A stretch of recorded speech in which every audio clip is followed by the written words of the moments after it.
ভোরের আলো ফোটার আগেই নাটোর পৌরসভার ৯টি ওয়ার্ডের বিভিন্ন সড়কে ঝাড়ু দেওয়া শুরু করেন ৫৬ জন পরিচ্ছন্নতা কর্মী।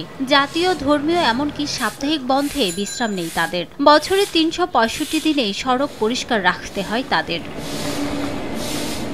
অথচ এমন কঠিন কাজের বিনিময়ে প্রতি মাসে নাটোর পৌরসভা তাদের বেতন দেয় জনপ্রতি মাত্র ২৫০০ টাকা।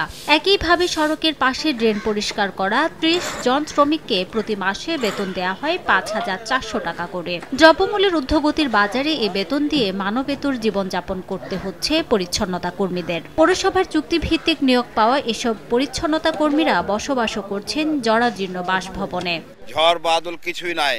আমরা এই পৌরসভা, নাটোর পৌরসভায় চাকরি করি, আমাদেরকে ২৫০০ টাকা বেতন দেয়। ২৫০০ টাকা দিয়ে আমরা কি করব, কি করে চালাবো? যে জিনিসপত্রের দাম, আমাদের যে বাড়ি ঘর একদিক ৩ ফুটা একদিক পানি পড়ে না, জায়গা থাকার মতন। যে বেতন, আমরা এই বেতন খাবো না, বাড়ি ঘর বানাবো। পৌরসভা কর্তৃপক্ষ বলছে, চুক্তিভিত্তিক পরিচ্ছন্নতা কর্মীদের জন্য ৭ তলা ভবন নির্মাণের পাশাপাশি বেতন বৃদ্ধিরও পরিকল্পনা নেওয়া হয়েছে।